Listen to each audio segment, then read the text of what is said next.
Diamond P Sports presents And They Walked Away, Part 2.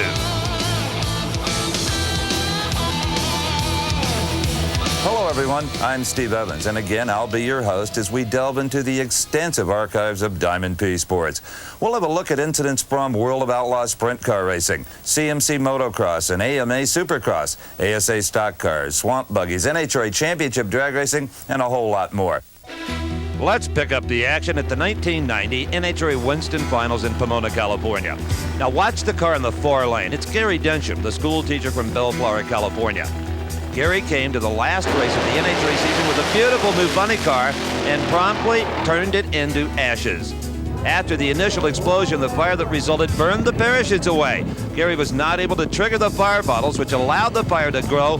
Fortunately, he was able to swing the car sideways, scrubbing off speed, and with the help of the NHRA Safety Safari, get out quickly. Gary Densham was able to walk away from that inferno with only minor injuries because of the mandated fire wardrobe to protect against such emergencies. The once beautiful Thunderbird bodied funny car, however, was not so lucky and showed the scars of an intense blaze. Let's see if we can tell what went wrong. It looks like the rear tires might have been just about to break traction, and Gary tried to feather the gas pedal to keep that from happening. Doing this caused a cylinder to fill up with liquid, which can't be compressed, resulting in the engine kicking the rods out and igniting a huge fireball. In his struggle to get the car stopped, Gary was unable to trigger the fire bottles, allowing the fiberglass body to become fully engulfed. Only skillful driving kept the car from rolling or getting into the wall.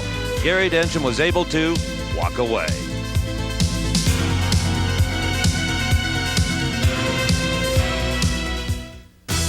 It's the biggest drag race of the year, the U.S. Nationals at Indianapolis Raceway Park. In funny car qualifying for the 1990 event, Whit Bazemore was debuting his brand new Permatex funny car. And once again, we found out how hard it is to get a car stopped with ports of blazing oil feeding flames and getting under tires.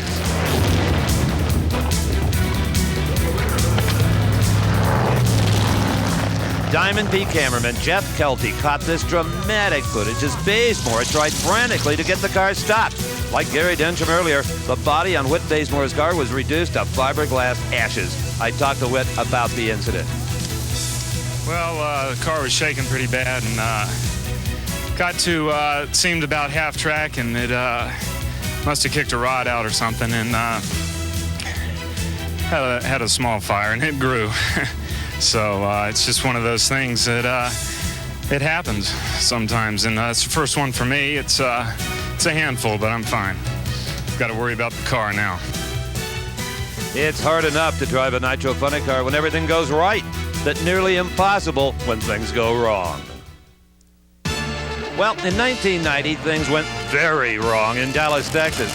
It was the Texas Motorplex and the NHRA Chief Nationals. The Diamond P cameras were there in round one when Mark Oswald, driving the Caneys and Hughes funny car in the far lane, suffered one of the most horrendous explosions in funny car history.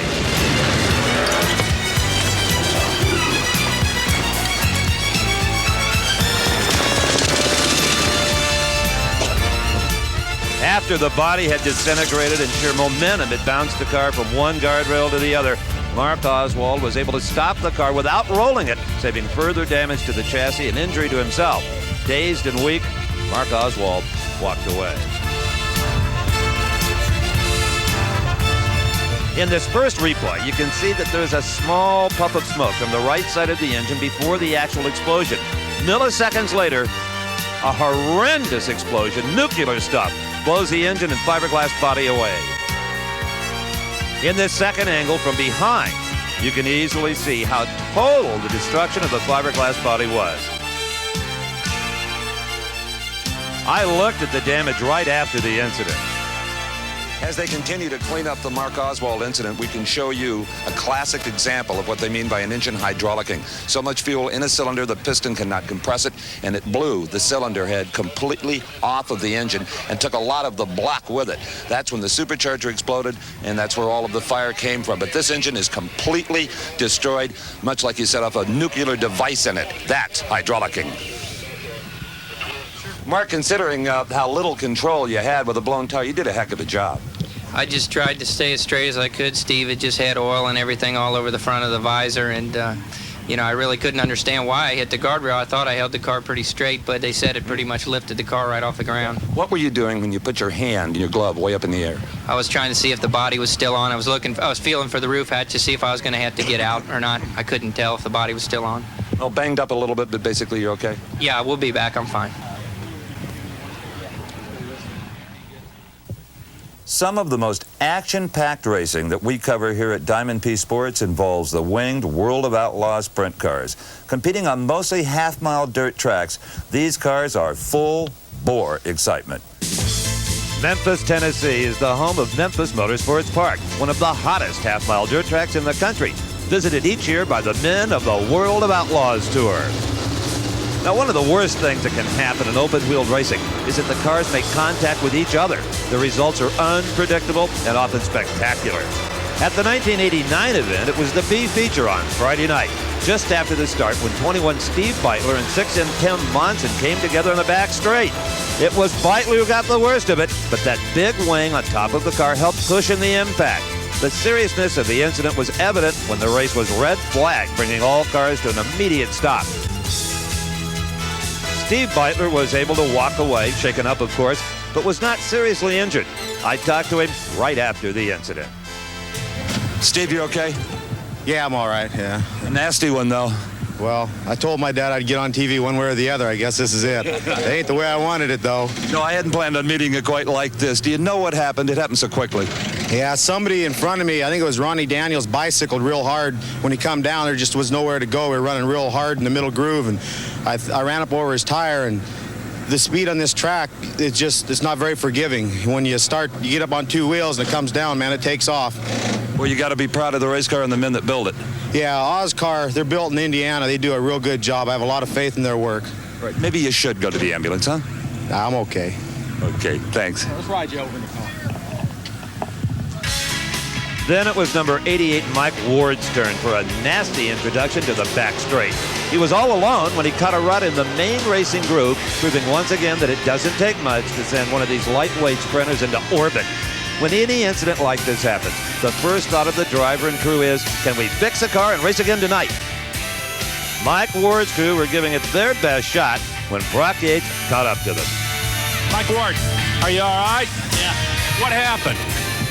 Caught a rut and it bicycled and she just went over from there. Thank God for wings, right?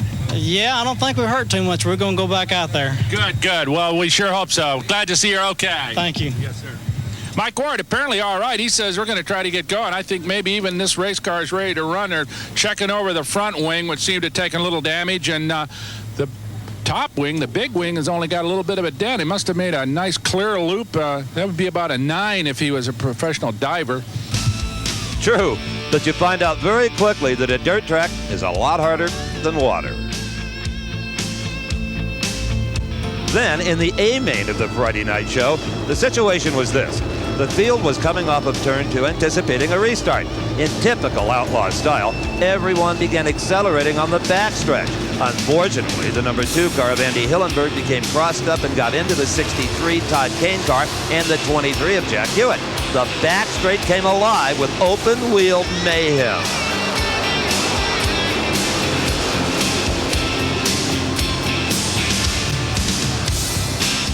The orange car of Jack Hewitt was catapulted completely over the wall, while Hillenberg and Kane's cars were damaged beyond repair, well, at least for further racing in Memphis. As the pieces and parts were methodically untangled, I talked to a dejected Andy Hillenberg. Andy, you okay? Yeah, just a little dizzy. Rough racetrack? Yeah, it's pretty rough, pretty fast, so kind of easy to get in trouble. Indeed. Let's let him rest. First of all, Todd, are you okay? Oh, yeah. Just shook up a little bit, but I'm all right. What happened? You and Andy must have gotten into it together, or was he going before you got into Andy it? hit a rut and got sideways, and then he was already kind of flipping, and then Jack's on the outside, and then I think I hit Andy, and then I hit Jack over the wall. I mean, it just all broke loose. Plus, they're all bunched up there tight, and then just something happened. I think they'd get a rut there somewhere back there and just kind of got him sideways, and then like Jack was there and I was there and I had nowhere to go and just drove right into it. Were you flat out? I mean, were you coming? You were running hard, huh? Yeah. You guys tend to start about on turn 2 here. I started coming out of turn 2. I mean, because all bunched up, I thought they were going, so I went for it. Maybe that's the time I should have kind of relaxed. If I could do relax here, then you're in the back. last, Yeah. right? Well, I'm glad you're okay. That's what's most important right now. Right, it is. Thanks. Yes, sir. Thank you, Don. From Memphis, we move further south to Daytona Beach, Florida, and the Daytona International Speedway. We were there for Bike Week 1990.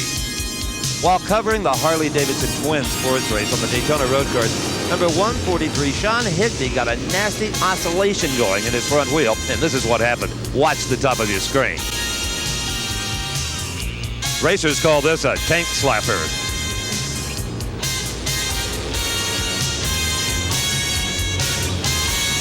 In replay, we can see that Sean Higby got the front wheel bouncing uncontrollably. Anyone who has ever ridden even a bicycle knows how that feels, and grabbing for the brakes makes it even worse. Fortunately, Sean went face first into the grass instead of the track. All the same, ooh, that head is smart.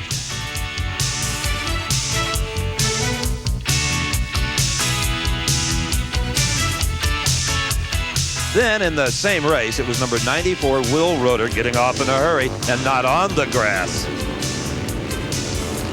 Ugh.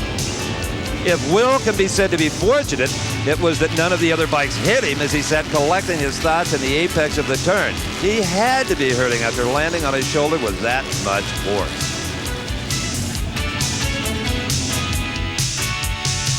Let's see if we can tell what happened to Will Roeder. It looks as if the rear wheel broke loose as he accelerated off the turn. Then he overcorrected with the front wheel, causing the bike to catapult him off with unbelievable force. Luckily, the other riders were alert enough to avoid him as they passed.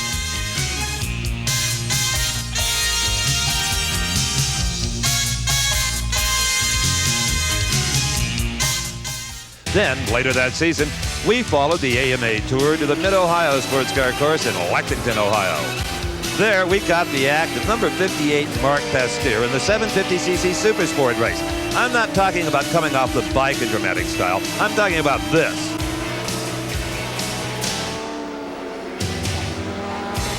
Every racer has some showman in him. Mary Lou Retney's not. I talked to him. Was that just to tell the folks at home you were all right? Well, basically, it was a sportsman-like move. I didn't want to throw a helmet down because I was very frustrated. That's one way of releasing frustration. What got you down to begin with? Well, the 3 bikes that were in front of me were holding me up, and I was using this race here for testing the bike to prepare for the 600, and I couldn't really push it hard enough to feel what the suspension was doing. And I finally got by the 2 750s and was working on the 600, and I was going to make an exit pass out of the corner. And he slowed down more than I anticipated him to, and I had to grab more brake, and I just wasn't set up to do that. Well, a great show in more ways than one. Oh, thank you very much. Later, in the same 750 Supersport race, it was number 40, Ray Yoder, using essentially the same technique to get loose of the bike, only without the celebratory backflip.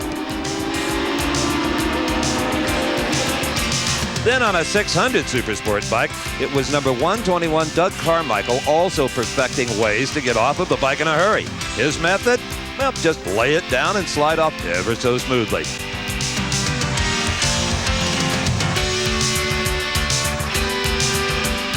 The racing leathers that all competitors wear may not look like they offer much protection, but if, like Doug Carmichael, you can slide across pavement and get up to ride again, it's testament enough to their effectiveness.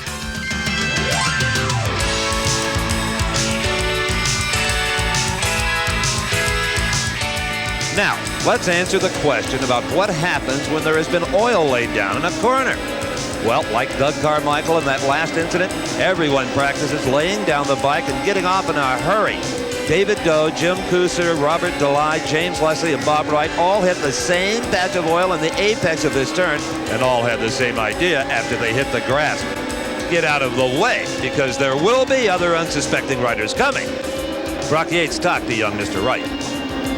Well, this is what happens when you get off at the end of a very fast straightaway here in Mid-Ohio. Bob Wright went down. He's okay. Motorcycles beat up a little bit. Bob, how many guys were down by the time you arrived on the scene? Well, it was close to a half dozen of us went down. Appeared to be some oil on the track, and not much else to be said. Just down we went.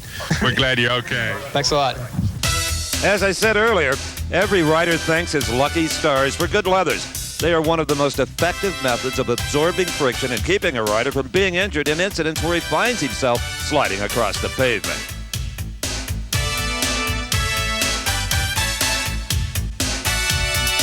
In all of motorsports, some of the most impressive thoroughbred race cars are the top fuel dragsters that compete in NHRA Championship drag racing.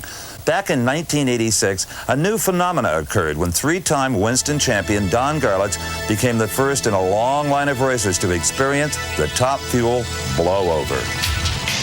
In this classic footage that we have shown you before from the 1986 Summer Nationals, the first assumption was that Big Daddy's large front end caught the air and flipped the car over. Nobody was completely sure, though, not even Big Daddy himself. We've had some harrowing experiences, but that was an unusual one. It was very unusual. I knew it was gone. It got so high, and then it wouldn't come back. I backed out of it early, but it didn't make any difference. It was accelerating too hard, and even though the throttle was off and everything, it didn't make any difference. It caught wind underneath it. At the '89 Winter Nationals, however, there was no doubt as to what happened to Eddie Hill. The front wing came loose and pivoted upward, causing the car to lift the front end and blow over in spectacular fashion. Now, usually you get some warning of something like that earlier in the run. Yeah, this deal here seemed like it happened awful fast. And another thing, too, I was not expecting it that far down the track, and it was so unexpected. Hardly ever have to lift at that stage of the racetrack. So it'll be interesting to try to figure out what caused that. Then in July of 1990, top fuel driver and former funny car champion Don Prudhomme had his own experience with the blowover.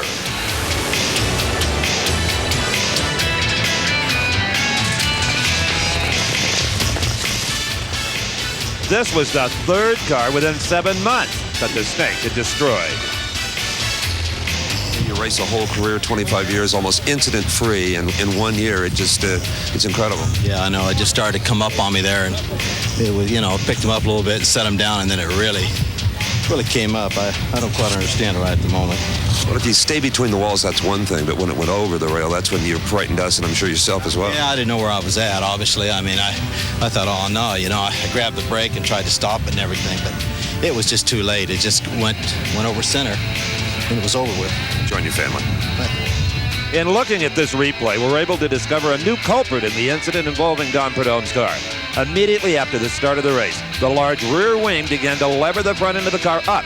As track speed increased, the levering action became even more pronounced, and the front end just got enough air under it to take the car all the way. And as Don said, once the car has enough momentum to go over center, there is nothing that the driver can do except hold on to the ride.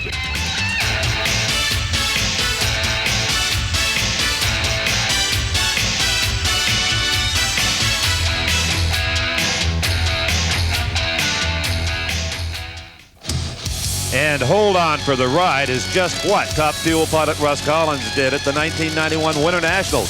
Collins, in the far lane, found out the exact meaning of the word helpless in this qualifying run.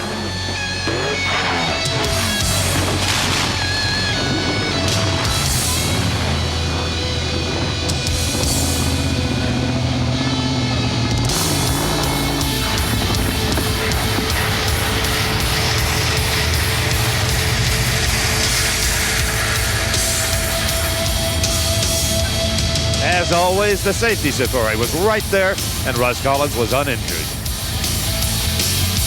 In replay, we see that Russ Collins' rear wing did just what it was supposed to do, only too much of it.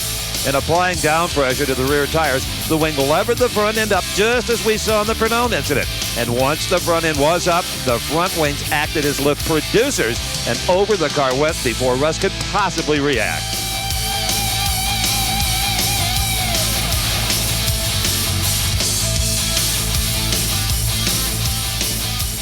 It could be said that Russ Collins was very fortunate in this incident. As the car corkscrewed through the air, It was pure chance that it happened to land on its wheels, slightly cushioning the impact and possibly saving Collins from injury.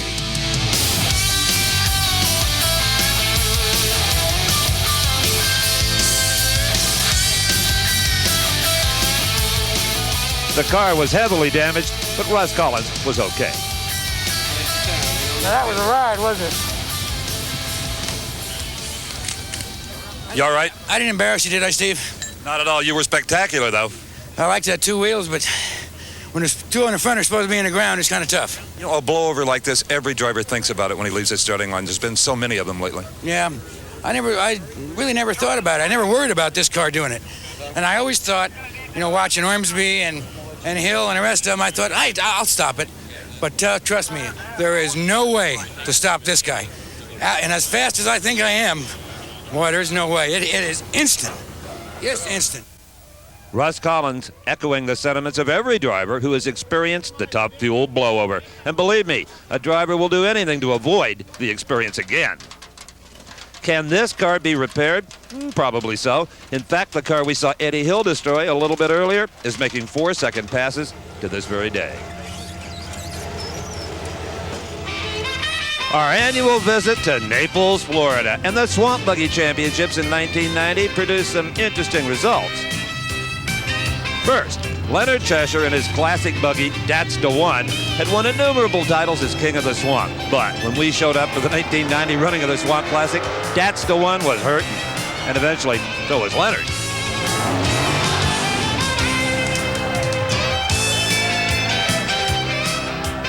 The sight of the old girl, wheels high in the air, was more embarrassing than anything to the proud Leonard Cheshire. Well, the crew and Leonard Chester trying to analyze what caused the upset. Leonard, you're all right? Oh, yeah. Just got a little dunking. You know what? It was a little out of control even before it finally went over. I mean, you were having problems early on. I was trying to adjust the steering. I didn't know what it was. I ain't never did that. And I was trying to get it ready because I got a free ride to get it right for the next one. Man, it just got worse. Well, indeed, it did. The only damage appears to be to the rear wing of the buggy, though. Pretty durable old girl. Well, something in the steering mechanism of that durable old girl is going to need some major repairs before Leonard Chester will pilot her to another Swamp Buggy Championship. You can be sure that Leonard never wants another Swamp Duncan like that again.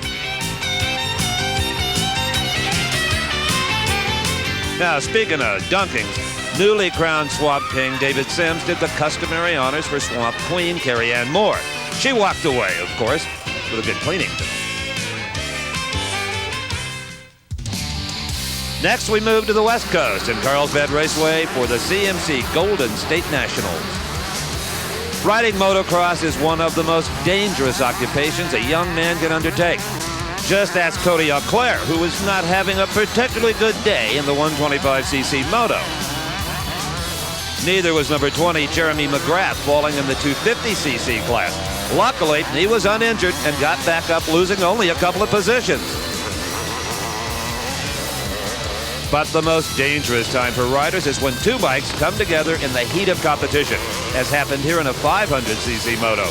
It was 2H Dan Berg and 15 Tim McClintock going down hard. But they walked away to race again, but still, they had to be hurt. When you know you're going to go down, you're over the edge. Is there anything you can do physically? I mean, curl up or do anything to try to prevent injury? Well, it happens so quickly that, you're pretty much in the position to protect yourself. You're back off the bike, and it just happened so quick that you never really, I didn't even know what happened. I think I started getting sideways, but, I was on the ground, and that was it. I just felt the bike on top of me, and, nothing I could do, really. It's part of this grand sport they call motocross. Yeah, happens quick, Good luck to get a rest. All right, thank you. During Bike Week at Daytona in 1990, a supercross track was carved out of the infield of the speedway, and that was enough to get the action started. Jean-Michel Bale found out how easy it is to lose control of the bike on the washboard surface of the track, but a little spill did not seem to dampen his will to get back into the fray. Then it was number 2, Mike LaRocco, getting the front wheel hook and going over in the 250cc Moto number 2. He too was undaunted. Give it a kick. Then in Moto number 3, it was number 28, Kirk McMillan, finding out personally just how tricky the track could be. He went down hard, but like the others, got right back after it. Now watch this, as Moto number 3 leader Jeff Matashevich blasts past. 106 Shane Drew catches a run and flips hard. Matashevich, seeing that incident, was probably saying to himself, thank God that wasn't me. We've seen, though, that this Daytona Supercross track is very tough and requires total concentration. And even that sometimes is not enough. In order to lead these motos, a rider needs a little luck. And right about this point, Jeff Matashevich's luck was about to run out.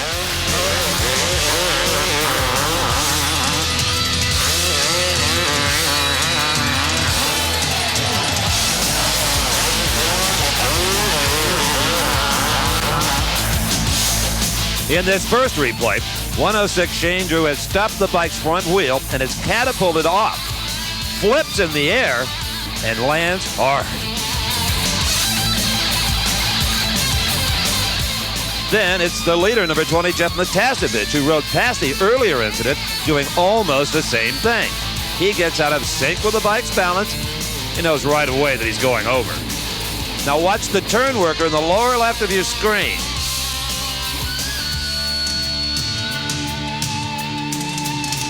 Ouch.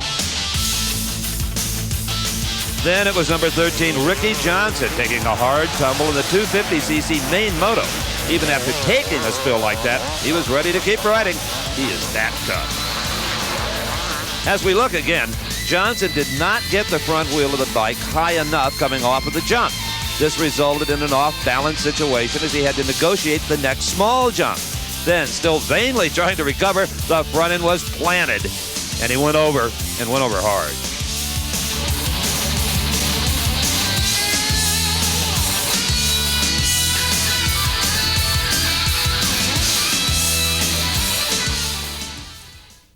The 18 events that comprised the 1989 NHRA season were some of the most exciting ever. Let's start out at the Southern Nationals in Atlanta. Frank Sanchez was in the near lane against Butch Leal in Pro Stock qualifying when he found himself way out of shape. And not only flipped his car over, but forced Butch Leal into the wall, seriously damaging that car.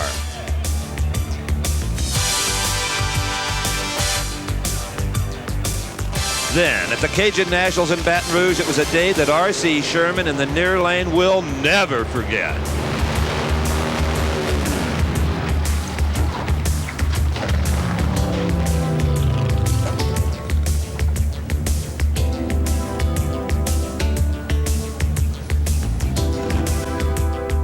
In this replay, we can see just how hard R.C. Sherman hit the retaining wall. Once contact is made, the front-mounted fuel tank explodes in a spectacular fireball.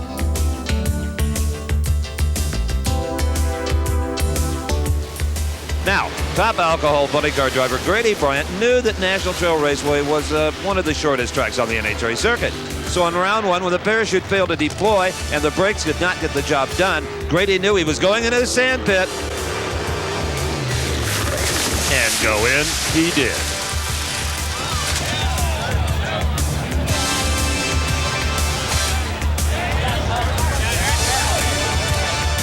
Grady Bryant did everything by the book when confronted with this situation, and the car should have stopped cleanly. But the front end caught and dug in, causing the car to flip while still moving at a pretty high rate of speed.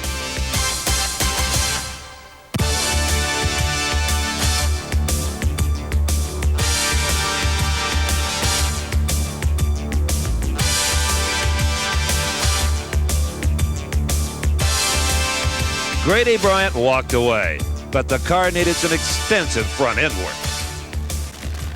Then in top fuel qualifying at the Springs, Joe Amato experienced a massive explosion right off the starting line. This incident obviously did not make for a happy day for the Amato team.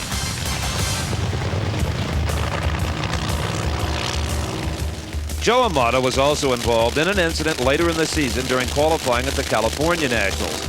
Up against Dennis Worcel, Amato witnessed one of the greatest driving jobs of all time, as Worcel popped a blower at half track, cut down a rear tire, and sent the car into a slide that almost took out Amato's car.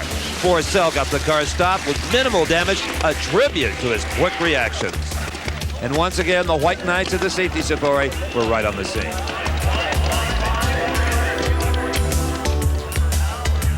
And Dennis, an incredible job of driving to keep away from Amato. You missed him by inches. Yeah, well, it was fortunate. We were just able to keep it away from him because it sure wanted to keep going over that way.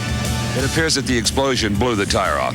Yeah, that's what it looks like. The blower came over the top of my head, and then it fell alongside, and the tire ran over it. Tremendous job. Thank you. In this replay, you can see just how close Dennis Forsell came to hitting Amato's car. Just about a foot, I'd say.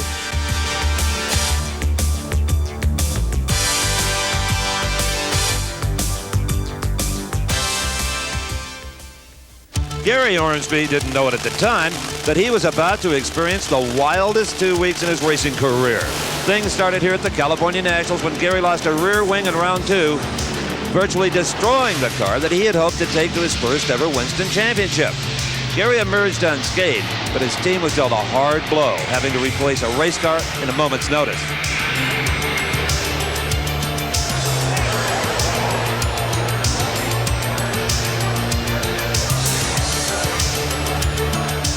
More about Gary Ormsby in a moment, because in funny car qualifying, Gary Ritter in the near lane suffered one of the biggest fires in what was already a very spectacular weekend at the California Nationals.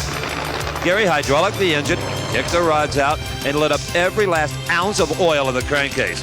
As we have sometimes seen in other funny car fires, Ritter was unable to trigger the fire bottles, and before long, the fiberglass body was fully involved.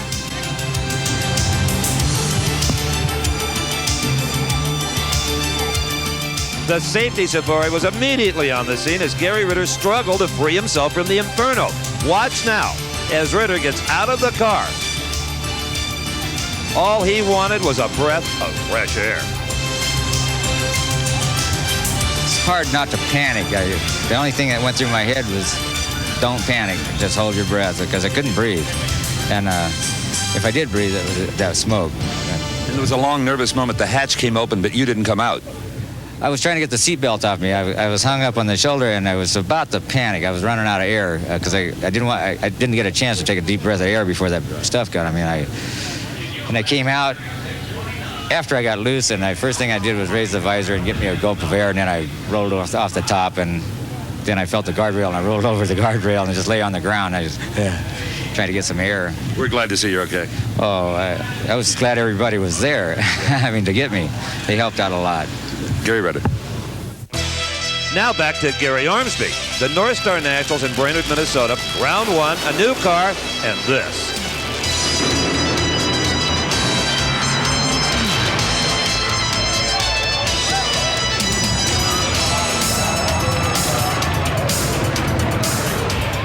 For the second time in 2 weeks, Gary Ormsby had completely destroyed a top fuel race car. This time with a devastating wheel stand. Gary Ormsby himself was completely uninjured in both incidents, but crew chief Lee Beard could not believe the team's absolutely rotten luck. A car that they had owned for 2 weeks lay on the track bent and broken. And oh, by the way, Gary Ormsby and team did win the 1989 Winston Top Fuel title, a tribute to a great team.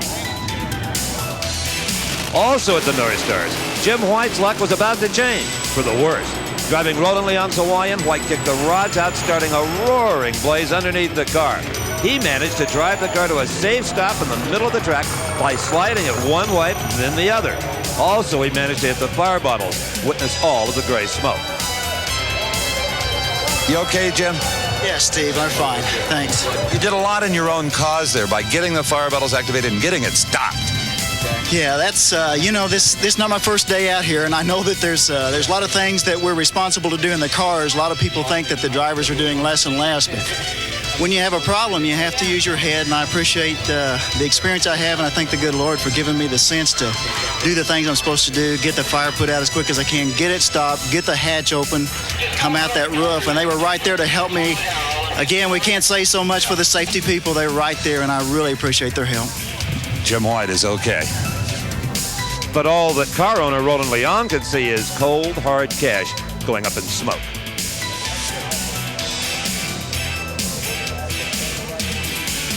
Just 2 weeks later, big troubles again. This time in round 1 at the prestigious U.S. Nationals. The car apparently got some liquid under the tires, causing it to veer wildly, finally hitting the wall. Jim White was okay, but the car was taking quite a beating, and it wasn't over yet.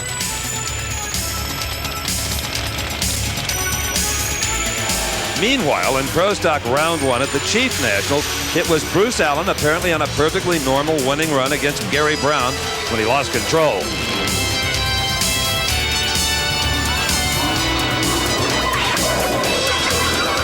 As you see, Gary Brown was lucky to escape involvement in this incident. Fortunately, Bruce Allen was uninjured after his car took a really hard shot against the wall. In replay, we can see that as the chute popped, it pulled Bruce's car just enough to the left to send him almost head-on into the guard wall. Not only that, he misses Gary Brown's car by inches coming and going.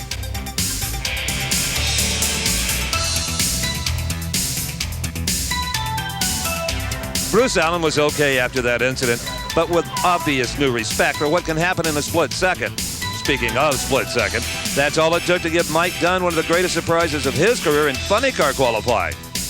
I'll bet Mike thought twice before again stepping on a gas pedal. And just when you thought the Jim White troubles might have been over, snake bit again at the Bull Nationals in round 2. All Jim can do is pull it over to the side and watch as his opponent takes a single into the semifinals.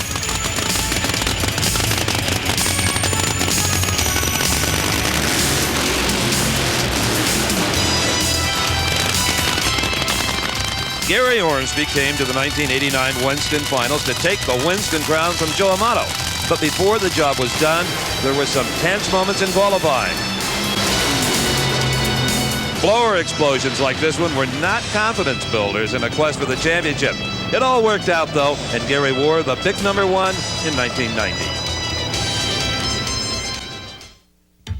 The greatest sprint car race of the year is unquestionably the Knoxville Nationals, held in Knoxville, Iowa. In the C feature on Saturday, it was 83 Rod Henderson who lost big in this Turn 1 crash as 3 other cars piled into him after he hit the infamous wall in Turn 1. Then, same night, D feature, Turn 1 claimed another victim. It was the 14R car of Randy Rosenboom.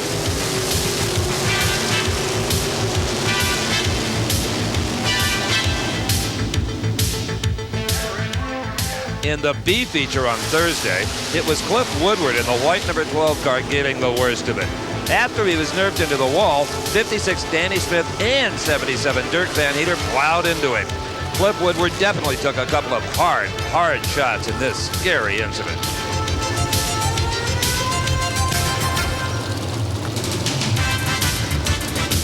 As soon as he came to, Cliff Woodward did indeed walk away. Then in Friday's mystery race, it was our old friend from Memphis, number 21, Steve Beitler, who got involved in this tangle on the backstretch with 23S Jeff Gordon, 21K Steve Kent, and 17 Ronnie Daniels. Beitler in the blue and red car on the left of your screen was an incidental victim, but his night was over just the same.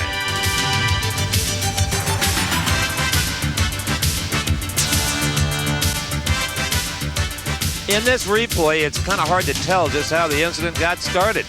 But the 23S car of Jeff Gordon was flipping, along with the 21K car of Steve Kent, when Beitler, now at the center of your screen, comes in and tags Steve Kent's upside-down car.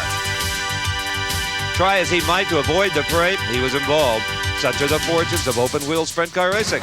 A racer might not be anywhere near the start of an incident, but come out heavily damaged before it's all over. Steve, I wish we could quit meeting under these circumstances, but it seems to be our fate. You okay? You were limping a bit. Yeah, I just, when that guy, whoever it was tipping over in front of me, nowhere to go, and I hit him real hard, and just a sudden stop and jammed my knee in the steering box. The damage to the car, the front end, it's pretty extensive. Yeah, we'll have to get her back to the parking lot tonight and tear it apart and just see if the frame's damaged too bad. I don't know, I hope we can fix it. I hope you can fix it all. Yeah, thanks, Steve. Well, it might look hopeless, but more impossible things have been accomplished. In Heat 1 on Thursday, Mike Tweed in the 12T car became yet another believer about how hard the wall in Turn 1 can be.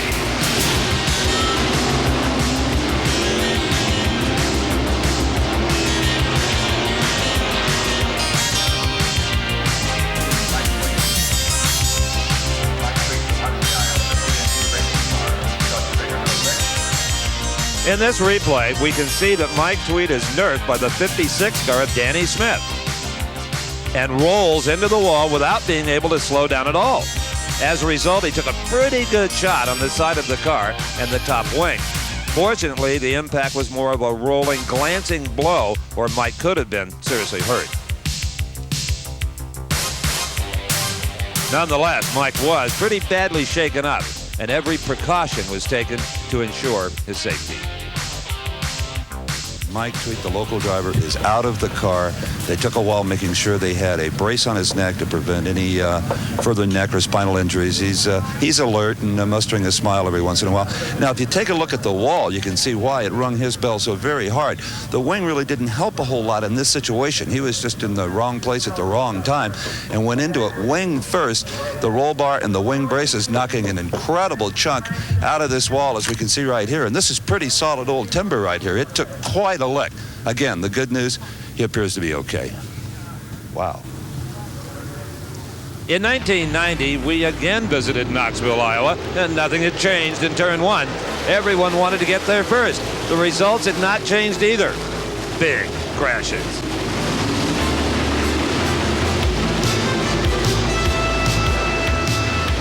It was the start of the B main on Saturday when the evening's racing ended for number 7, Kevin Doty, 1M Pat Moore, and Mike Brooks in 78B.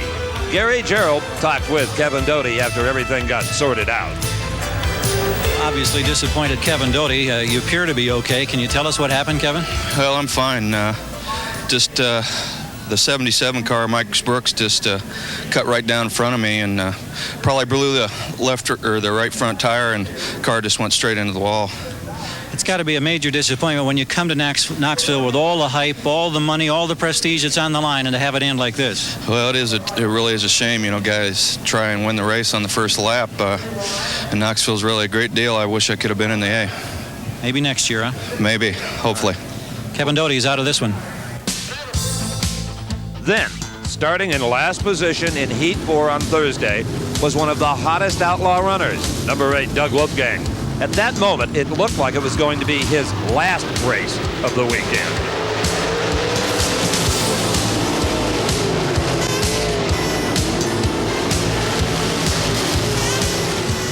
Brock Yates talked to a dejected Doug Wolfgang after a very violent confrontation with the 2P car of Rick Montgomery. Dougie, you okay? It's your bell run pretty good, huh? Yes, I'm all right. You okay? Mm-hmm. Okay, well, obviously Doug Wolfgang's shaken up here, but he's going to be all right. He's a very tough man, but not feeling so well right now, and obviously the race car badly beat up, Gary. From the replay, we can see that the white number 4 on the left of your screen cuts across the track and gets into the 2P Rick Montgomery car, who in turn plows into Wolfgang's number 8 car. Doug Wolfgang obviously gets the worst of it, spinning into the guardrail and tearing up the entire front suspension and wing. Rick Montgomery does not fare much better as his car then rolls, crushing the top wing. What a bitter pill for Wolfgang to crash in his first heat race on the first night of competition and sustain such massive damage to his frontline car.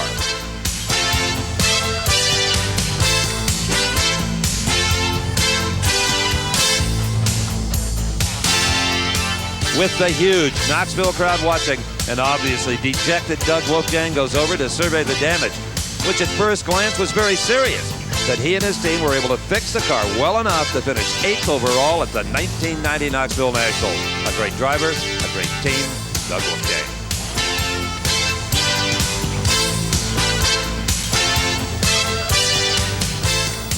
Every few years, a motorsports personality comes along who pushes his way into the consciousness of racing fans.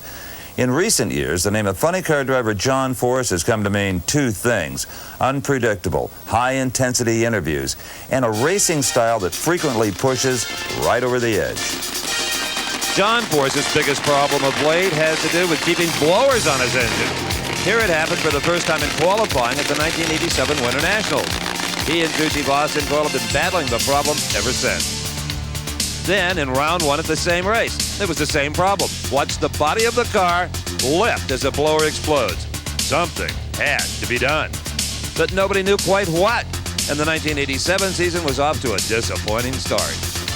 Then at the very next race on the schedule, the Gator Nationals, it was a different race, but same problem. Kaboom. Austin Coyle, however, now had a plan.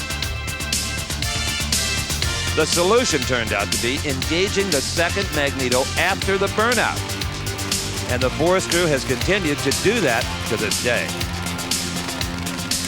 But blower explosions were not the only incidents that John Force would drive through. At the 1989 Winter Nationals, John had a problem of a different kind. It was not getting the car to go fast, it was getting the car to go slow.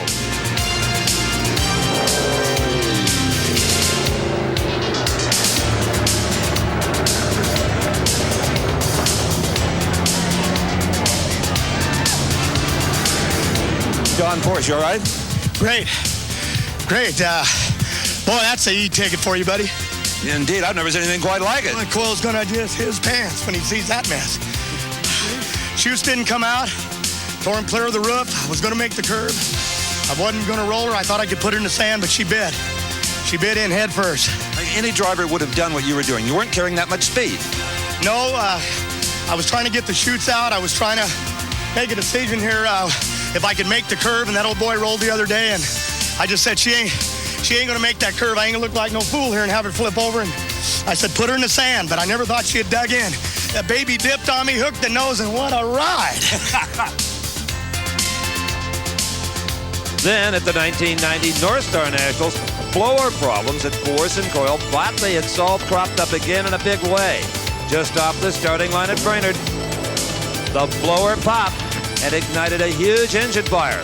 As you can see from these dramatic in-car camera pictures, Force had to fight mightily to keep the car off the wall and get it stopped. All the while, dealing with flames lapping up into his face.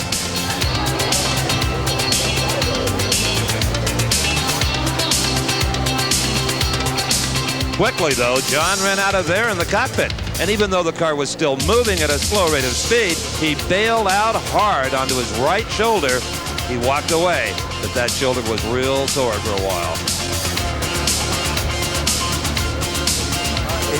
It smoked the tires real big, and I just leaned on it too hard. Probably driver error there. I should have got out of it.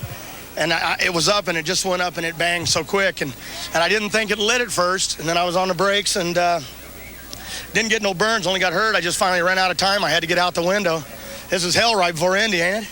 And before Brainerd, but it got too hot to stay in, and I've watched the last few weeks these guys being on fire and getting stuck in a wall and can't get out of their cars, and that scared me, and I just made up my mind. I'm going out the roof. I don't care how fast she's going, and that's when I hit the ground on my shoulder, but hell, what can I say? Hey, the fans got their money's worth, huh? This is just an old bulldog fight's what it is, and we got bulldogged.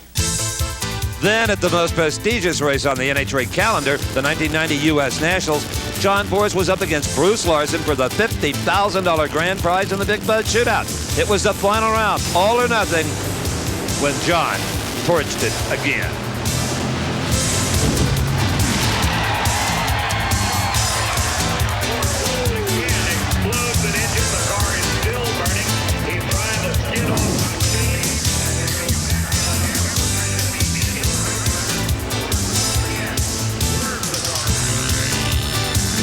You might have just spent 50 to win 50. Was that good or what? Okay. I only bumped the guardrail once. It's okay. You okay, man? I used the fire bottles. Good driving. All right. You got him this time. And I had my foot out when she blew. Tell him to do the same thing. John, you've been living with this threat of fire every run for 2 races. Exciting, ain't it? Hey, scary. The only thing I was worried about, I got a brand new car here sitting in Perdome's shop, but I didn't want to use it. This thing's just a real hellraiser, and I couldn't get it off the fence. It was right on the fence. I only touched her once. It didn't get into the chassis. NHRA and their deal saved us. Bud Shootout, Castrol, Jolly Rancher, Wax Shop, Easy Wider. We're earning our paychecks. And he's got enough money to buy blowers. What we run? Well, in just one pass down the track, John Force set a new standard for hanging it over the edge. Hey, we got him! We got it! Well, try as they might, the Force team could not cure the blower explosion problem. Against Mark Oswald in the Final Four at the Heartland Nationals, the car was once again set for a lap time nirvana or full meltdown. Guess what happened here?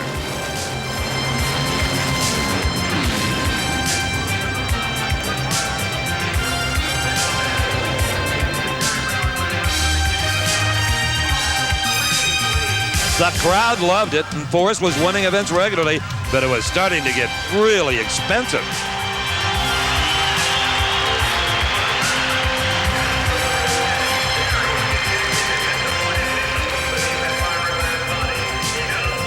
Well, John, your problems have been at the finish line until now.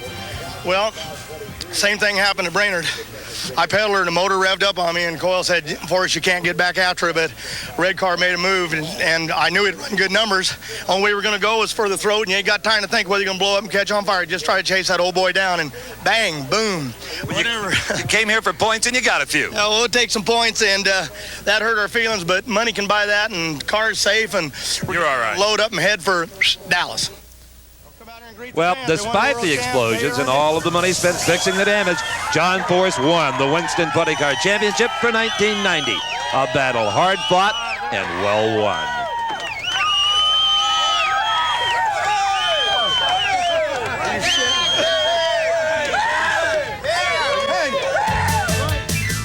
In July 1990, our Diamond P cameras traveled to Myrtle Beach, South Carolina for monster truck racing. Steve Kane in King Kong was the odds-on favorite to win against the Carolina Crusher. And when he did. But that's when the real fun began. As if written in a script by every driver ever given a speeding ticket, 2 brand new police cruisers had been parked next to the track, seemingly out of harm's way. But not for long. Hit it, Steve.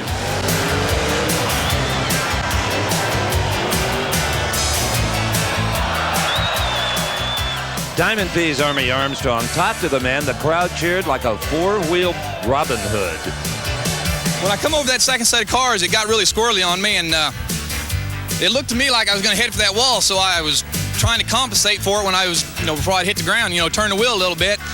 And I think I turned the wheel just a little bit too much, and, when she hit the ground, that front end really hooked up, and it looked to me like when you turn the wheel, the right front hit the ground, but at that time, the left front wheel was up on the rail. Is that what could have thrown you over this thing?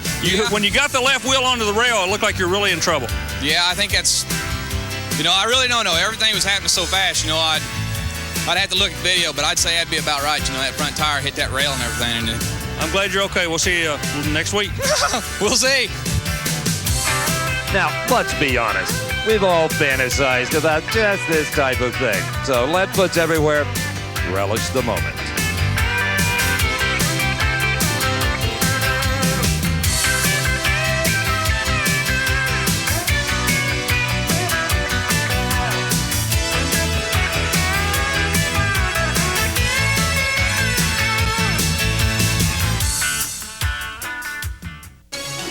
In 1989, we returned to the Mid-Ohio Sports Car Course with the IMSA Grand Prix of Ohio, featuring the GTP prototypes. Now, the GTP cars are known to be very temperamental, and when the 98 car of Drake Olson backfired after a routine pit stop, the crew knew there was trouble, and very soon, so did Drake Olson.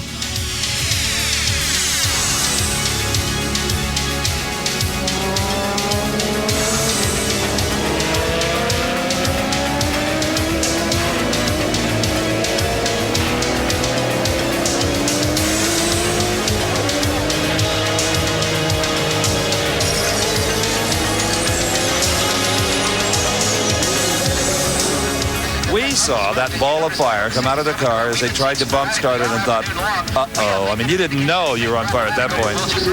No, I didn't know. It wasn't until I got around the other side of the bridge. It felt a little abnormally warm, and my crew chief was on the radio to me telling me to get out. So I looked in the mirror, and there were flames, and then that was all the incentive I needed. Did you get a chance to look at the car? Yeah, I did. It melted quite a bit in the rear, but it'll be all right. Good to see you're okay again. Thanks a lot. In any type of motorsports, there is nothing more dangerous and destructive than fire. And even though drivers wear state-of-the-art protective clothing, the memory of a race car fire does not soon leave a driver's consciousness.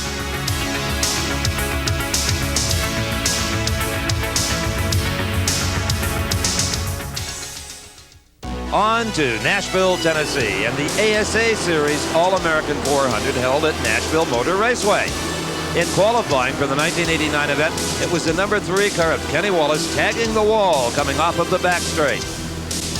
Then, in the All-American 400, it was a very tight field on the backstretch when one of the crowd got loose and all of the others followed into one great pile-up. It was a while before race officials got that one cleaned up.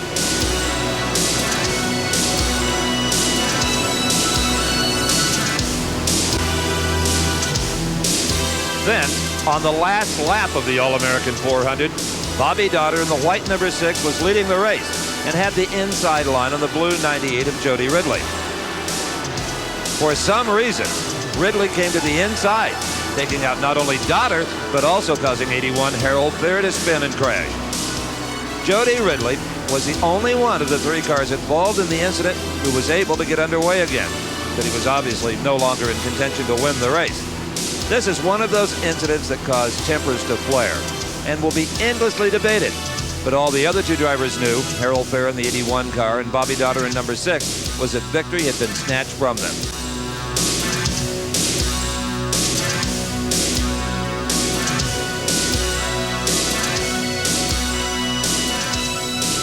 It was our race. We had it won. This team, our crew, Ed Reisen's team, worked so hard. This was a brand new car for this race. We ran our strategy all day, and it's just really unfortunate that you have to race against someone of the caliber that what Jody Ridley had to do to me to take the chance to win for himself. It's very unfortunate. A very emotional moment here. Jody, I'll tell you what. Are you okay, first of all? I'm fine, bro. I know. You got to be disappointed. You know, no aches and pains, though, and just a disappointment, huh? Well, disappointing. I hate it for the guy that got caught up in that. You know, Daughter's been playing like that for the last 3 or 4 races. Man, I had the whole racetrack and just shoved me in a wall down the back there, and I hate it took the other guys out. I don't hate it for him. Yeah. But, you know, and then they come over here and just jump on my guys. They're cutting, pitching ratchets, you know. And, you know, poor sportsmanship, the way I see it. And the debate rages. The 19-event 1990 NHRA season was as spectacular as any on record, and one of the first to prove it was Al Hoffman in his BDS funny car. These spectacular photographs chronicle a qualifying run at the 1990 Winter Nationals. Just as Al Hoffman left the starting line, the car exploded into a giant fireball. The fiberglass body immediately broke into 2 pieces and was thrown away from the car. This was good and bad for Hoffman. Good in the sense that there was no body to ignite into a bigger blaze, and bad because the fire was delivered right into Hoffman's lap. Al Hoffman walked away uninjured from this incident, but his 1990 season was off to a very poor start.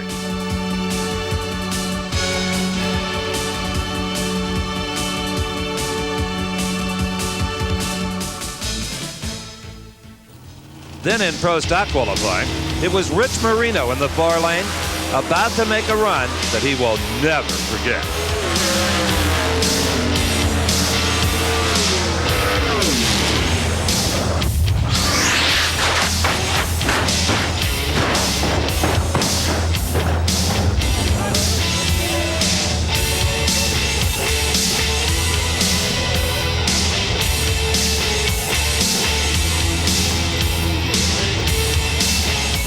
You can probably guess what Rich had to say to the NHRA safety crew when they arrived on the scene.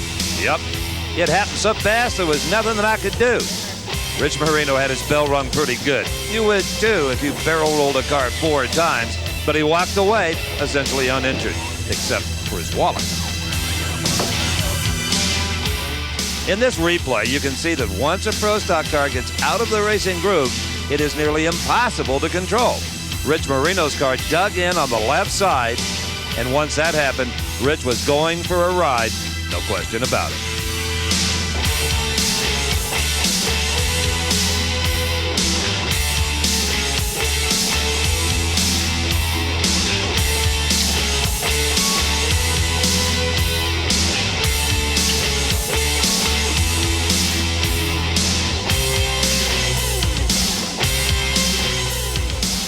Then, in Funny Car Round 1, it was Art Hendy in the far lane generating some essentially unwanted television coverage. Like John Force had done 1 year earlier, Hendy had no chutes at the far end of the track and decided to take the car straight into the sand pit. Do you think that Force's 180-degree flip may have been on his mind? You bet. But Art was luckier, and the car stayed upright.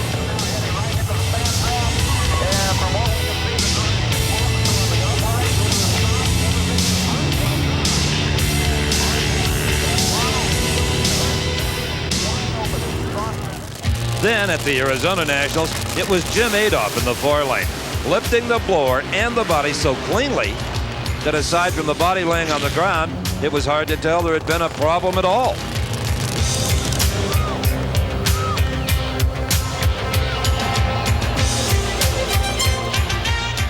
Then in Top Fuel Round 2, it was Kenny Koretsky, who was also fielding a pro stock car, popping the blower at half track.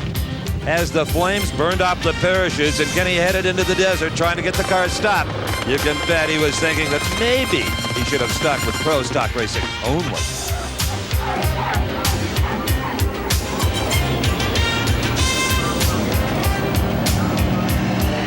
In the Top Fuel semifinals, it was now Shirley Muldowney's turn for trouble. Shirley had big problems as she got the front end way up in a wheel stand, and Gary Ormsby in the other lane had to take evasive action. Well, you know who the real race car drivers are when things like that happen. Shirley, great job. Had my hands full, Steve, but what a great car. It just, it was up so fast, I couldn't believe it. And then I saw that line coming. I was praying that Ormsby, I knew it was Ormsby. I mean, I was thankful it was Ormsby is what I wanted to say. You had a pro in the other lane as well. Yeah, I thought, golly, I'm telling you, it was on a heck of a pass. Well, this guy's got a great future. Great car, I'm telling you. Not a bad driver either. Thank you, Steve. Appreciate it. At Houston Raceway Park, Jimmy Nix joined the ranks of drivers like Garlitz, Prudhomme, and Hill, all victims of Top Fuel blowovers.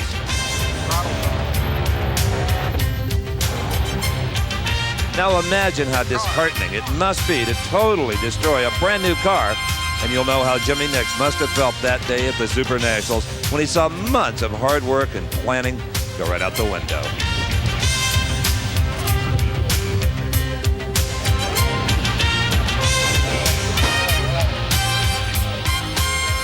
Remember Gary Ormsby's wing collapse at the '89 California Nationals? Well, at Houston, in Top Fuel qualifying, Connie Coletta's car suffered the same fate.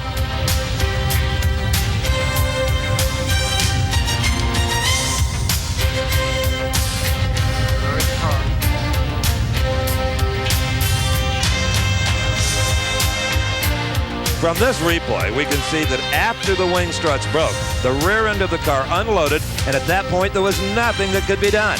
And even though Coletta got the parachute out, it was too little, too late.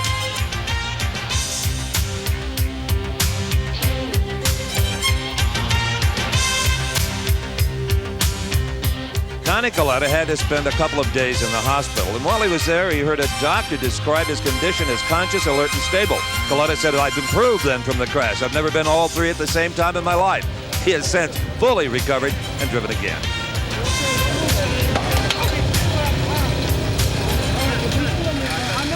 At the Gator Nationals, it was round one and funny car eliminated with Johnny West in the far lane when he whacked the wall just after the start against Ed McCullough. Johnny West gets out of the right-hand side of his funny car because I believe he really doesn't want to see the left-hand side. And obviously rung his bell just a little bit. You all right, John? Oh, yeah. My little girl kicks me in the belly harder, and that just took me by surprise more than anything. The other side of the car is going to, well, you got about $1,500 is my estimate. Doesn't cost me a dime.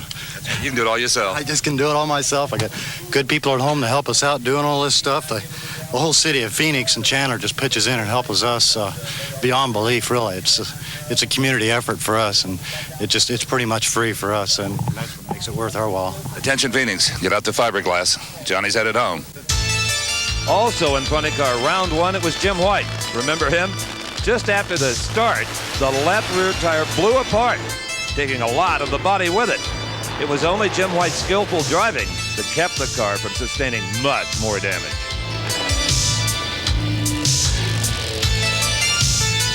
Just when it looked like all of the bad luck Jim White had with this team last year was turning around the low qualifier, this happens. Obviously, the tire off the car, either punctured, torn away, tremendous amount of body damage, but the good news is Jim White's okay, but you always seem to be, no matter the incident. Well, so far we have been. The safety equipment is excellent. Murph McKinney built the chassis. He did an excellent job. Everything does what it's supposed to do, you know. What do you think happened? Well, it's hard to say. That was a brand new tire, brand new set of tires for first round this morning. It looks like the tire just came apart somehow. I don't know. We'll just get it over and get the Goodyear guys to take a look at it. They do an excellent job too. We can't complain about the product they give us. Absolutely. At the Winston Invitational, it was Richard Hartman driving the Nick Bonenfant Ray Bestis funny car, taking a wild ride that he would just as soon forget. Fortunately, he was able to get the car under control and avoid much more damage.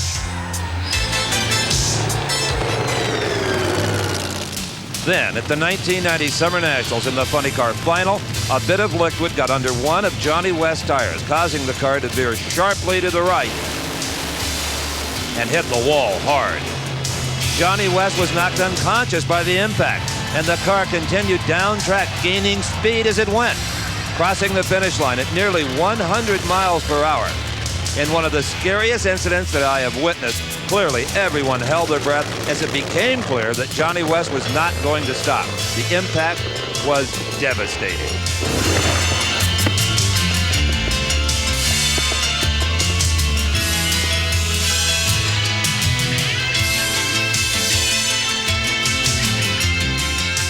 In replay, we can see that the car impacted the wall very hard. An impact undoubtedly hard enough to render Johnny West unconscious, unable to stop his out-of-control race car.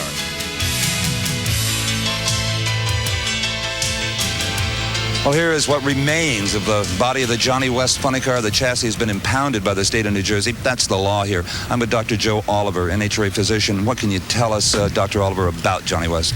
Johnny West, unconscious at the point of impact when we arrived at the scene, was still unconscious, regained consciousness during the process of removing him from the car. He has been placed in a C-collar, transported to the hospital with an IV and nasal oxygen. His blood pressure and vital signs are stable, and it appears that it is only going to be a concussion, and the prognosis is excellent. Oh, that's great news. Thank you, Dr. Oliver. Johnny West, a very lucky man indeed. At the 1990 version of the Mile High Nationals, Lori Johns got her first taste of what it was like to hydraulic an engine and feel the flames against her back.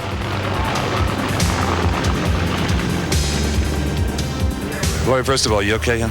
I'm fine. This is really disappointing. I don't believe, I mean, I've never seen destruction like that before, and I've seen some pretty bad ones. This is not what's supposed to happen. Pretty humiliating. It was certainly one of the brightest Roman candles we've seen in a long time. No heat in the cockpit, though? No, I was fine. I just got out and kind of dropped down to my knees. So I couldn't believe we had so much damage, and this is just not what you want to see happen. We want to do well, and this is not supposed to happen. Indeed not. Like the engine explosion we saw with Mark Oswald earlier, the compressed liquid that becomes trapped in the cylinder absolutely blows the engine to pieces when it's compressed. It's called hydraulicking. At one of the few races in recent memory that NHRA has run at night, Tom Hoover in his Showtime funny car lived up to its name and provided the fireworks. Once again, we witness a great driving job as Hoover kept the car in the center of the track and away from the walls where some real body and chassis damage could have been done.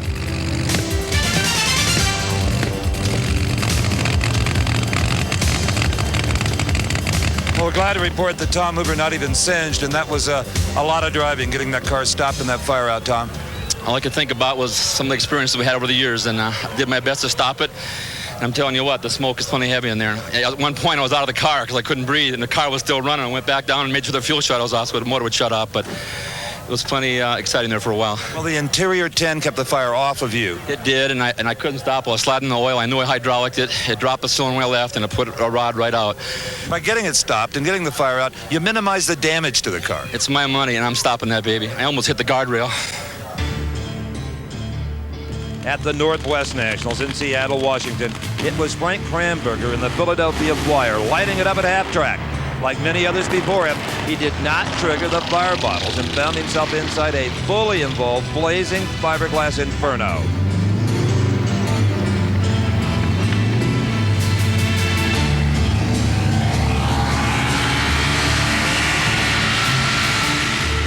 As soon as he got the car stopped on the side of the track, he popped up through the roof hatch and was helped out of the car by fellow funny car driver Casey Spurlock. Then, as fate would have it, Casey Spurlock himself got into exactly the same trouble during eliminations. But he did everything right in getting the car stopped. He kept the car off of the wall. He pitched it sideways to scrub off speed. He triggered the fire bottles. He got the roof hatch open. And as soon as he was moving slow enough, Casey Spurlock bailed out.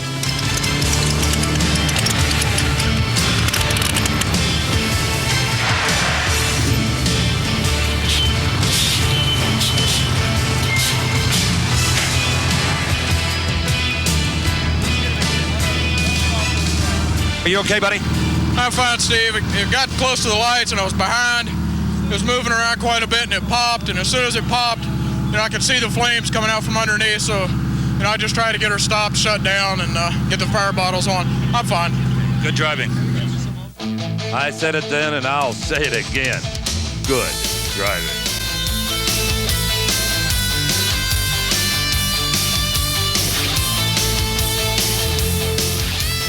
Earlier, we showed you what a blown tire could do to a funny car running at full speed. Well, at the 1990 North Star Nationals, it was Doc Holliday's turn to narrowly miss disaster when a tire blew in this run against Tom Hoover.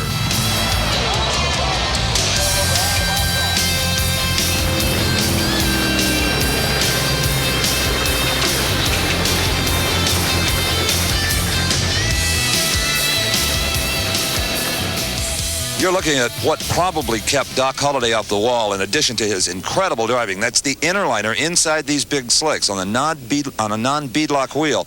It holds the air. Doc, that was one heck of a job at driving. It was tough. Excuse me. I thought I was going to get hit, Tom. I had to come around on the inside of him, and I just pushed it up against the guardrail and held on. And still air in that inner liner. Oh, the inner liner did a great job. That saved us. I'm a little out of breath yet, but... We'll let you get it collected. Damage here, but we'll survive. In an event that was characteristic of the 1989 Funny Car champion Bruce Larson's entire season, he popped the blower at Brainerd and had a monumental fight on his hands to keep the car under control and get it stopped. Bruce could not win a single event in 1990 and was not a factor in the championship.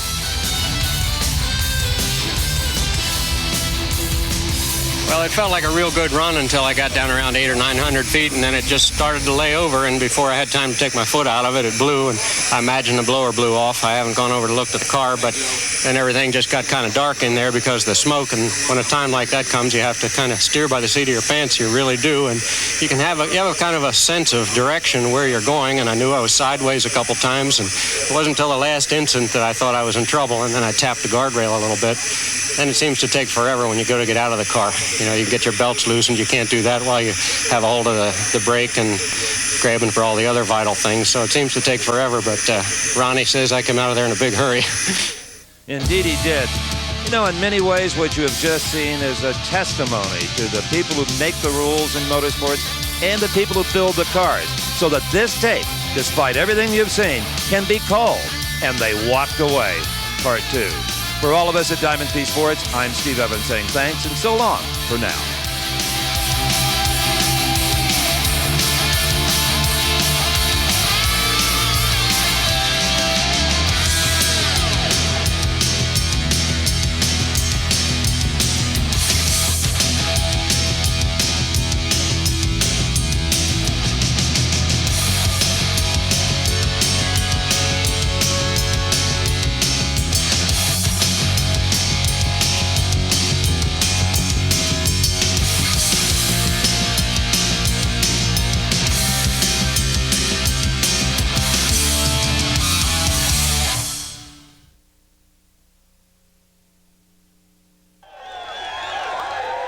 Want the best seat in the house for motorsports entertainment?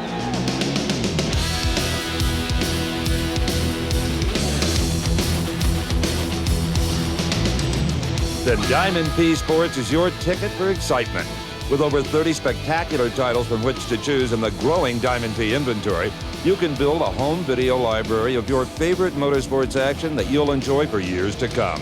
For the drag racing enthusiast, Diamond P annually presents the entire NHRA Championship season in review. You get all the dramatic action as the best drivers chase the elusive NHRA Championship crowns. For an exciting and comprehensive look at recent drag racing history, there's Decade of Thrills 1 and 2, examining the most chilling, agonizing, and emotion-filled moments of the 70s and 80s. Funny car fans can't get enough of Fabulous Floppers 1 and 2. While the sound and excitement of Pro Stocks takes the stage in Hot Rods from Detroit. Interested in personalities? Well, Diamond P presents these legends in Garlits 1 and 2, Don Prudhomme, and Shirley. If it's monster trucks, mud racing, and tractor pulling that cranks you up, then Shake, Battle, and Roll and Shake, Battle, and Roll 2 are for you. For sprint car fans, the unpredictable winged World of Outlaws are featured at the famed Knoxville Nationals. Beginning with Knoxville 87, you can get the entire collection of annual mayhem. And fasten your seatbelt for a treacherous journey up, over, and off-road takes you from the Baja Desert to outrageous stadium racing in a decade of off-road thrills.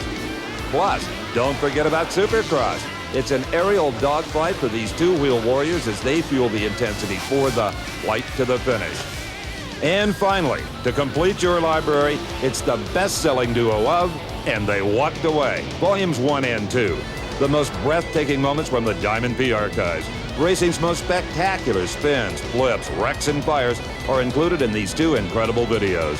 To order or to receive a full color catalog detailing all of the terrific titles available, just call 1-800-421-0725 or write to the address on your screen. Diamond P Sports. We make motorsports come alive.